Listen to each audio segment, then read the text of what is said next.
इस वीडियो में हम डिस्कस करेंगे हीट एंड वर्क डन।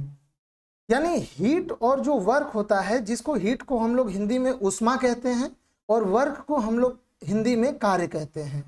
तो हीट और जो वर्क हैं ये दोनों क्या हैं और एक दूसरे से कैसे जुड़े हुए हैं, क्या इनके बीच में कोई रिलेशन होता है, तो यही आज हम लोग पूरा इस वीडियो में ये टॉपिक डिस्कस करेंगे। ये हमारे थर्मल फिजिक्स सेगमेंट का ही नेक्स्ट वीडियो है। थर्मल फिजिक्स के जो बाकी सब वीडियो हैं वो आपको हमारे चैनल पे प्लेलिस्ट में मिल जाएंगे। आप वहां पे जाके प्लेलिस्ट चेक कर सकते हैं। वहां पे थर्मल फिजिक्स और बीएससी फिजिक्स के नाम से वहां पे प्लेलिस्ट बना हुआ है। वहां पे बीएससी फिजिक्स से जुड़े सभी आप वीडियो फिजिक्स के देख सकते हैं।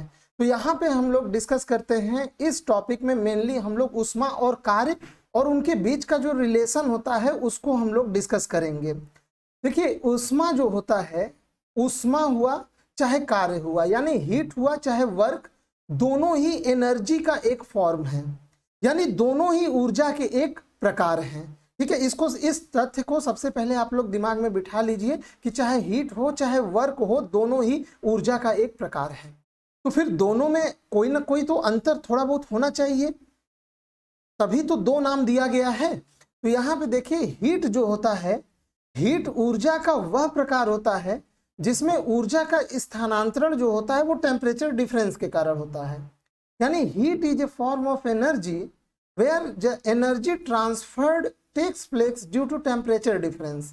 जहां तापांतर होगा तो तापांतर के कारण एक पिंड से दूसरे पिंड में जो ऊर्जा का स्थानांतरण होता है तो उसे हम लोग क्या कहते हैं, हीट कहते हैं। जबकि वर्क में जो ऊर्जा का स्थानांतरण होगा वो टेम्परेचर डिफरेंस से जुड़ा नहीं होता है।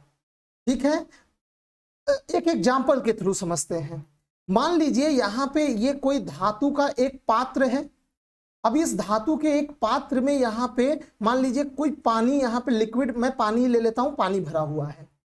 अब दो यहाँ पे मैं फिनोमिना लूंगा। पहले केस में क्या करिए कि आप ये जो धातु का जो पात्र है इसके बाहरी सतह को आप रगड़ना शुरू करिए, किसी भी चीज से रगड़ना शुरू करिए। तो जब आप इसको रगड़ेंगे, रब करेंगे, तो आप क्या कर रहे हैं, आप कार्य कर रहे हैं। तो कार्य करेंगे तो क्या जनरेट होगा, ऊष्मा जनरेट होगा, हीट। यानी वर्क किस में कन्वर्ट हो गया, हीट में, और जिसके कारण इस पानी का टेम्परेचर बढ़ जाएगा।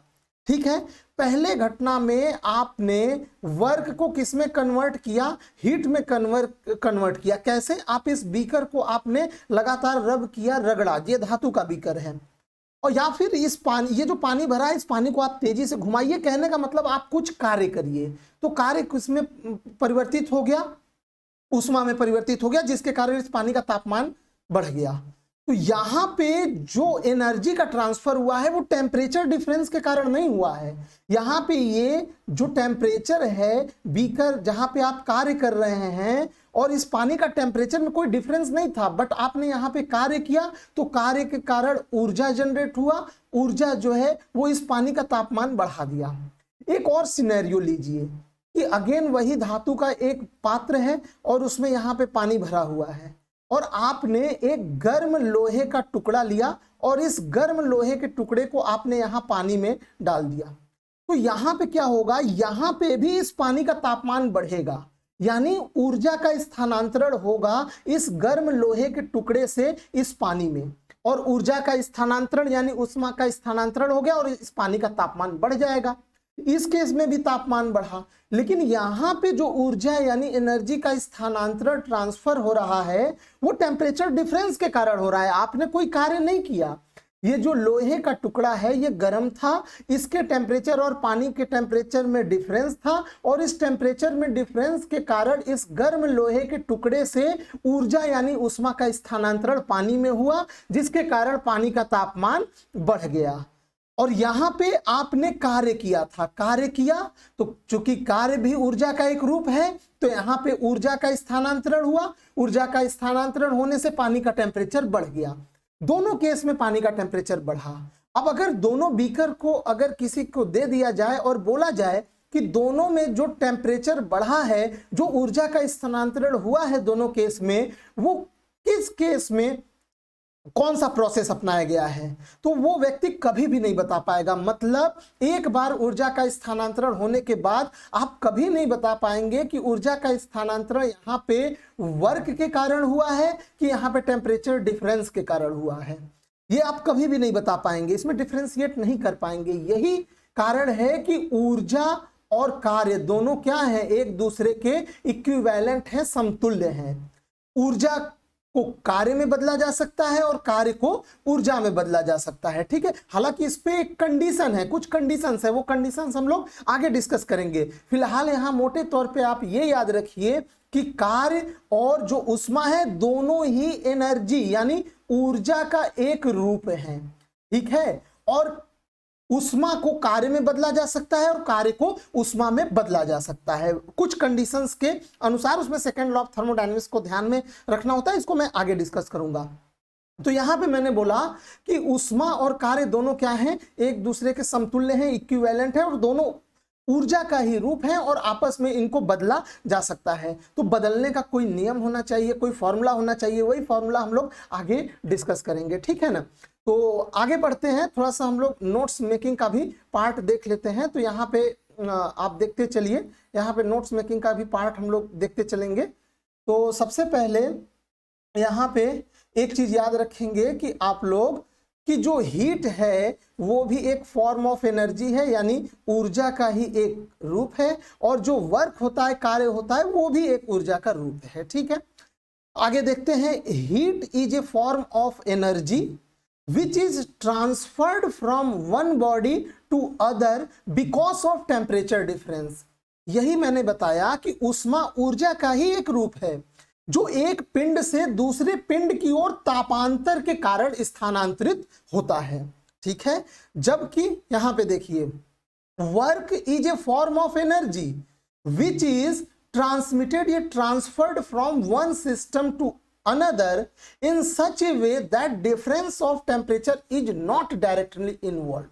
यानी कार्य ऊर्जा का वह रूप है जो एक पिंड से दूसरे पिंड की ओर बिना तापांतर के स्थानांतरित हो सकता है।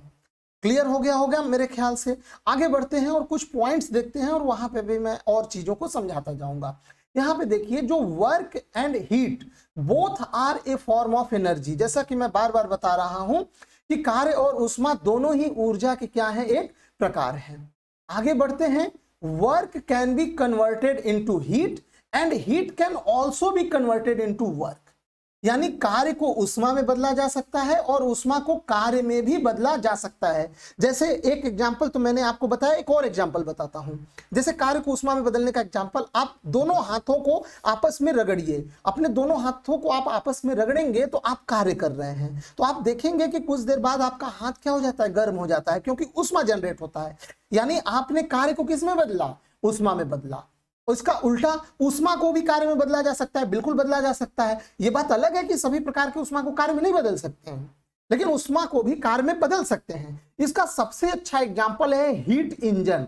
अभी आगे मैं इसको पढ़ाऊंगा, जब हीट इंजन का सेगमेंट आएगा तब मैं आपको पढ़ाऊंगा। जो हीट इंजन होता है, जिसको हम लोग ऊष्मा इंजन बोलते हैं, जैसे कोई बाइक का इंजन हो गया। बाइक का इंजन क्या करता है, देखिए वहां पे पेट्रोल जलता है, पेट्रोल जलने के कारण क्या पैदा हुआ, ऊष्मा, और उसी ऊष्मा को जो इंजन है वो किस में बदलता है, कार्य में बदलता है, ठीक है। यानी हीट को भी हम लोग कार्य में बदल सकते हैं। आगे बढ़ते हैं, all work can be converted into heat. देखिए सभी प्रकार के जो कार्य हैं, अगर आप कार्य करेंगे तो जरूर उसमें कोई ना कोई हीट जनरेट होगा। यानी सभी प्रकार के कार्य को हम लोग ऊष्मा में बदल सकते हैं, लेकिन सभी प्रकार की ऊष्मा को हम कार्य में नहीं बदल सकते। समझ में आया। कार्य जहां भी होगा वहां कुछ मात्रा में ऊष्मा जरूर निकलेगा। जैसे हाथ का रगड़ना हुआ, आप किसी भी चीज को रब करिए, कहीं भी कार्य हो रहा है तो वहां पे ऊष्मा जरूर जनरेट होगा, लेकिन सभी प्रकार की ऊष्मा को आप कार्य में नहीं बदल सकते हैं। जैसे आप सोचिए जरा, आप हाथ को रगड़ रहे हैं तो आपने हाथ को रगड़ा तो कार्य किस में बदल गया, ऊष्मा में। लेकिन मान लीजिए आप अपने हाथ को ऊष्मा दे रहे हैं, यानी मान लीजिए कहीं आग जल रहा है और आप अपने हाथ को सेकते हैं, तो आपने अपने हाथ को ऊष्मा दिया, तो क्या आपका हाथ कार्य करने लगेगा, नहीं, कोई जरूरी नहीं है। ये यहाँ पे सेकेंड लॉ ऑफ थर्मोडायनेमिक्स का एक रिस्ट्रिक्शन है, कौन सा प्रोसेस पॉसिबल हो पाएगा नेचुरली, कौन सा नहीं प्रोसेस पॉसिबल हो पाएगा, वो सिलेक्शन नेचर करता है और वो सेकेंड लॉ ऑफ थर्मोडायनेमिक्स से डिफाइंड होता है। फिलहाल आप यहाँ पे याद रखिए कि सभी प्रकार के कार्य को आप ऊष्मा में बदल सकते हैं, लेकिन सभी ऊष्मा को कार्य में नहीं बदला जा सकता है। ठीक है, आगे बढ़ते हैं। देखिए, हीट एंड वर्क जो है, ऊष्मा यानी थर्मल एनर्जी और वर्क यानी कार्य, दोनों पाथ फंक्शन होते हैं, इसलिए वो इन एग्जैक्ट डिफरेंशियल होते हैं। देखिए, ऊष्मा और कार्य जो है वो दोनों पाथ फंक्शन होते हैं, इस चीज को याद रखिएगा। यानी दोनों सिस्टम के प्रारंभिक और अंतिम अवस्था के साथ साथ वो उस पथ पे भी निर्भर करते हैं कि उनको प्रारंभिक से अंतिम अवस्था में किस पथ के द्वारा ले जाया गया है। समझ में आया? जैसे ये कोई सिस्टम का इनिशियल स्टेट है, ये फाइनल स्टेट है, और फाइनल स्टेट में आप इनिशियल स्टेट से फाइनल स्टेट में ले जाने के लिए मान लीजिए ये आपने पहला पथ फॉलो किया और यहाँ पे मान लीजिए ये दूसरा पथ फॉलो किया, तो सॉरी ये तीर उल्टा बन गया, दूसरा पथ फॉलो किया। यानी दोनों ही रास्तों के द्वारा आप इनिशियल से फाइनल स्टेट में सेम जगह पे ही पहुंच रहे हैं, लेकिन दोनों का पथ क्या है, अलग अलग है। तो दोनों केस में हीट एंड कार्य बदल जाएंगे, क्योंकि वो प्रारंभिक और अंतिम अवस्था के साथ साथ वो उस पथ पे भी निर्भर करते हैं कि किस पथ के द्वारा उनको प्रारंभिक अवस्था से अंतिम अवस्था में ले जाया गया है। ठीक है, आई होप आप इसको अच्छे से समझ गए होंगे। अब यहाँ पे एक चीज और हम लोग देख लेंगे, mechanical equivalent of heat. Joule ने एक एक्सपेरिमेंट किया और उन्होंने पाया कि कैसे कार्य और ऊष्मा जुड़े हुए हैं। यानी मैं अगर किसी ऊष्मा से कुछ कार्य करता हूं या कार्य को ऊष्मा में बदलता हूं तो उनके बीच में क्या रिलेशन होना चाहिए। उन्होंने एक स्टेटमेंट दिया कि the amount of heat by experiment के आधार पर उन्होंने एक स्टेटमेंट दिया कि द अमाउंट ऑफ हीट या thermal energy produced was always proportional to the amount of work done. समझ में आया? यानी आप कितना अमाउंट में कार्य करते हैं उसी अमाउंट में हीट जनरेट होगा। दोनों में डायरेक्ट प्रोपोर्शनलिटी होता है, और जब आप इस प्रोपोर्शनलिटी को हटाएंगे तो यहां पे एक कांस्टेंट आता है जे। ये जे बड़ा इंटरेस्टिंग कांस्टेंट है। ये जो है एक प्रकार का कन्वर्जन कांस्टेंट होता है, ये कोई फिजिकल क्वांटिटी नहीं है। इसी को बोला जाता है मैकेनिकल इक्विवेलेंट ऑफ हीट। इसका कोई डायमेंशन नहीं होता, ये कन्वर्जन कांस्टेंट है जो कार्य को ऊष्मा और ऊष्मा को कार्य में कन्वर्ट करता है। इसका मान होता है J = 4.18 जूल प्रति कैलोरी। ठीक है, इसका मतलब आप समझिए, इसका मतलब हुआ कि आप अगर 1 जूल कार्य करते हैं, आप अगर 1 जूल कार्य करते हैं तो कितना ऊष्मा जनरेट होगा। यहां से देखिए W = आप क्या रख दीजिए, 1 जूल रख दीजिए। तो यहां से आप देखेंगे कि जो Q का मान आएगा, जो आपको ऊष्मा निकालना है, वो क्या हो जाएगा 1/J। J का मान रख दीजिए, यानी उतना कैलोरी आपको ऊष्मा मिलेगा। समझ में आया? या उल्टा इसका एक और सिनेरियो देखते हैं।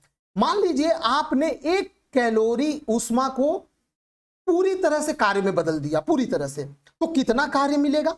आप Q बराबर आप रखिए 1 कैलोरी, 1 कैलोरी रखेंगे तो W बराबर कितना आ जाएगा, W = J। यानी 1 कैलोरी ऊष्मा को जब आप पूरी तरह से कार्य में बदल देंगे तो आपको कितना कार्य मिलेगा, 4.18 जूल। समझ में आया? यानी 1 कैलोरी ऊष्मा से अगर आप उस पूरे ऊष्मा को कार्य में बदल देंगे तो आप कितना कार्य कर सकते हैं, 4.18 जूल कार्य कर सकते हैं। समझ में आया? इसका उल्टा भी सही हुआ कि 4.18 जूल कार्य करके आप कितना ऊष्मा जनरेट कर सकते हैं, 1 कैलोरी। क्लियर हो गया? ठीक है, तो आगे बढ़ते हैं।